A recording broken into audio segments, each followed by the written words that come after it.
State of Climate 2023 in New York. It's been a very weird year across here and across the Northeast. And I'm making this video right before a major storm comes in because honestly that storm gives me so much weirder, it could change things. But I also don't want to get tempted by it and make any conclusions that I can't verify. First of all, on the snow, this is New York City had the least snow winter on last year with only 2.3 inches of snow.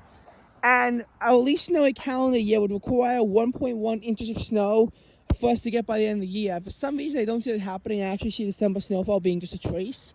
And if that verifies, there'll be at least snowy calendar year on record as well. New York City saw 0.4 inches of snow in a minor clipper on February 1st. 1.8 inches of snow split evenly between the 27th and 28th. In our only significant winter storm of the season. And 0.1 inches of snow on March 7th. And that was it. Why, you might ask? Well, it was also our second warmest winter on record. And that was significantly weighed down by December 2022, actually being slightly below average. And by far the coldest month of our winter. We had our warmest January on record and our third warmest February on record. And in January, the lowest it got all month was 28 degrees. We've never seen a January before that stayed above 20, that stayed at above 25 for the entire month. Actually, there's one January, so they got below 25. Every single January before has gone below 25 at least once this month. And this year, it stayed 28. Every single day in January is above average, and using our new climatic normals, this is a first. Though back in December 2015's time, it was, every day was above normal, but the one day that had a high of 40 and a low of 35 is now running below normal. So I understand for January 2023 this could change, but this is alarming. We had our warmest January on record for the entire metro area, even if it was only by a small bit here in New York City. It still happened.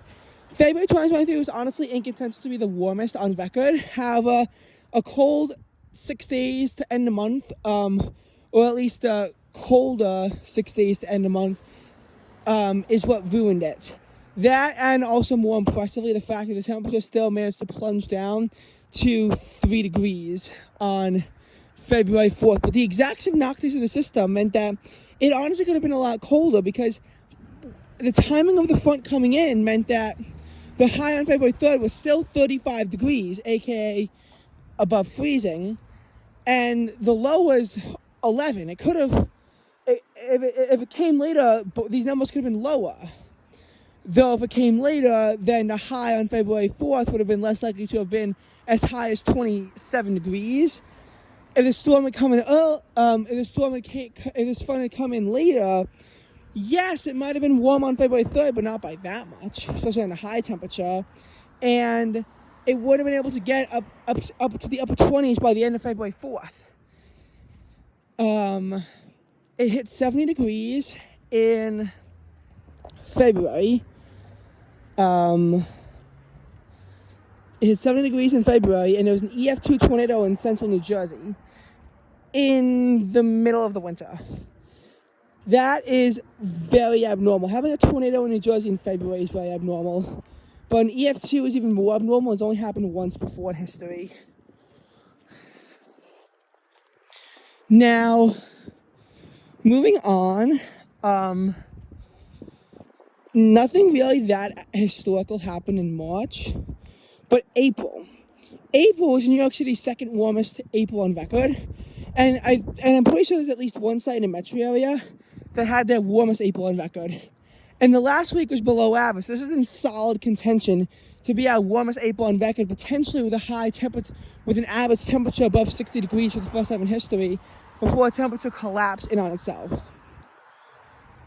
And furthermore, what started off as the driest first 3 weeks of April since 1868 morphed into our seventh wettest April on record, with somehow almost 8 inches of rain wound up falling. And keep in mind, this is just after our 10th driest February and a below average precipitation in March, and will be followed by our 13th driest May in history.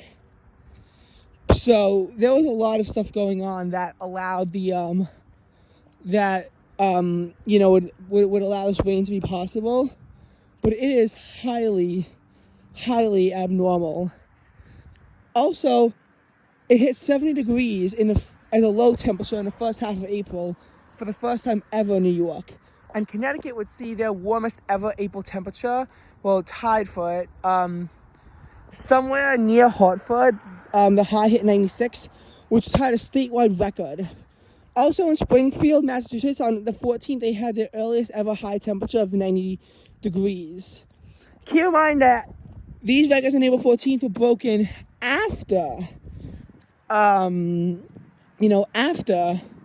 we had seen this kind of historical warmth on the 13th. And while April 14, 2022 certainly tied records in a few areas, these were all shattered the year later, which is very interesting to see how you can have a record tied one year and then absolutely be smashed the next year. So April was a month. May was more quiet, but it was weird how sunny it was. That, and also there was an abnormal polar vortex in the middle of May. What's more interesting for a New York City perspective is the early June polar vortex. On the 4th, the low temperature at 49 degrees, our coldest June temperature in 23 years, 1 degree shy of tying the record low for the day, and most importantly, coming within 48 hours of the high hitting 91, which is the other monthly extreme. This collapse was possible because the temperature wound up falling to 69 degrees by midnight, which would serve as the high temperature for the next day. As temperatures throughout the day would slowly tumble to 54 degrees by midnight, and then would go even deeper into the 40s early on.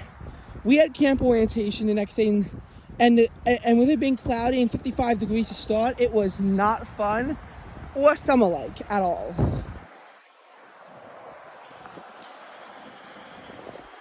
Then on June 7th, we had to deal with historic wildfire smoke that pretty much shut half the city down, to be honest, and made it impossible to be outside.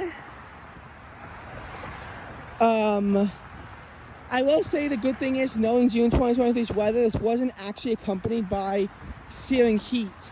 Yes, it did get pushed 80 on the first day of the smoke, which honestly was some degree held down by the smoke, but we're still able to get to those temperatures anyway. But it was held down to around 70 the next day.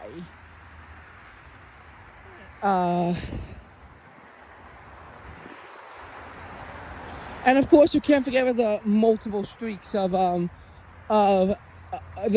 multiple around 2-week streaks of temperatures being below average, despite this being a very warm year. I mean, it's happened from April 24th to May 5th, with May 6th still technically being a tenth of a degree Fahrenheit below average.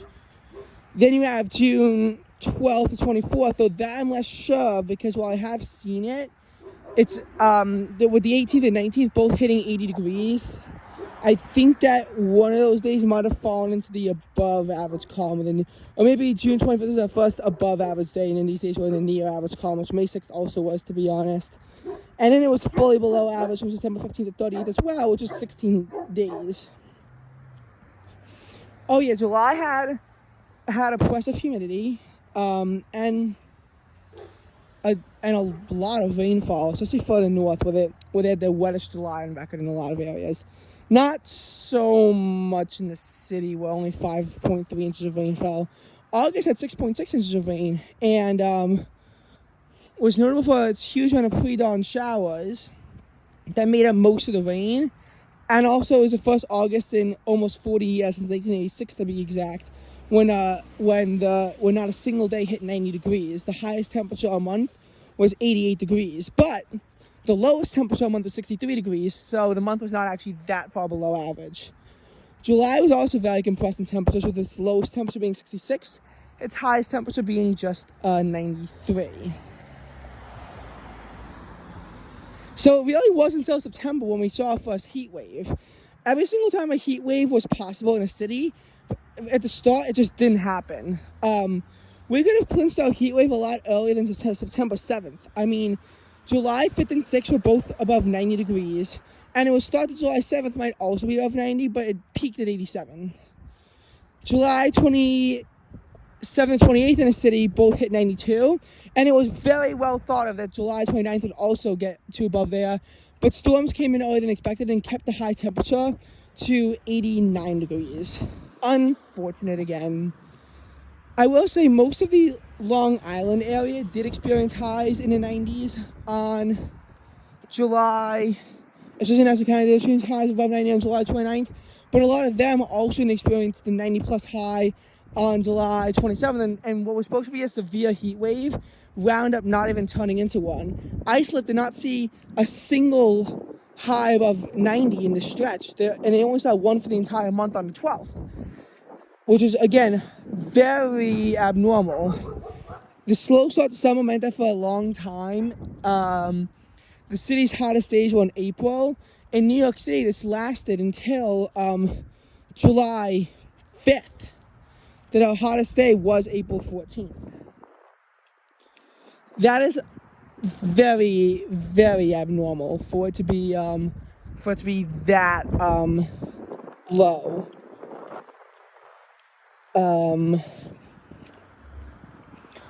And then, early September did start with a heat wave right after we got our first taste of refreshing weather.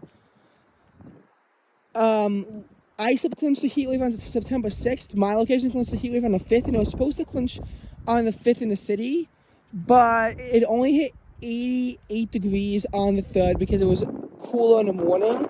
And passing clouds on the 4th actually kept the temperature only to 89 before they fell to 83.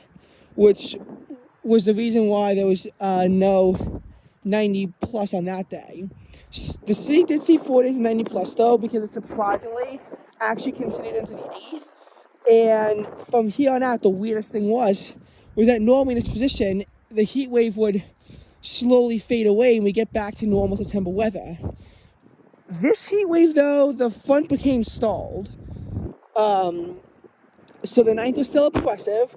The 10th finally saw relief with lows finally dropping back into the 60s, highs finally falling back into the 70s, but with a record amount of rain, but that wouldn't last. Heavy rain came the next day as well, and unfortunately it went back into the 80s.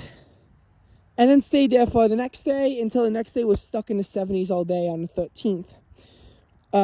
My location's weather was actually slightly different and warmer than the city's.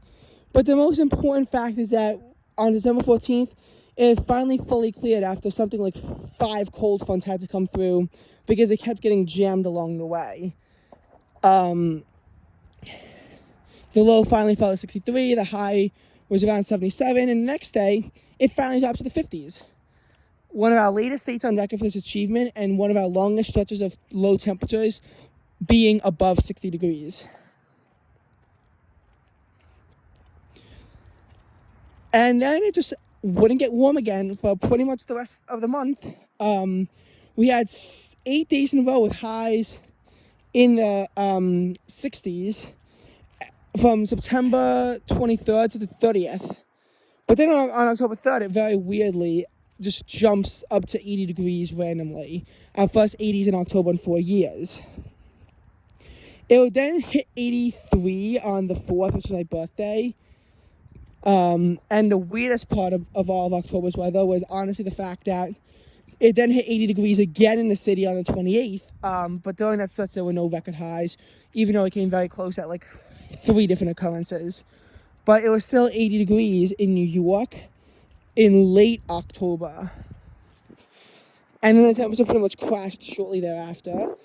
And by November 1st, our high temperature was already at that point in the 40s with the low in 30s. Just 4 days after we hit the 80s.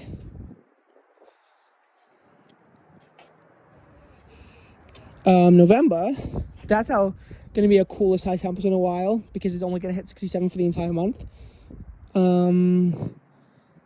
And it's been odd so far.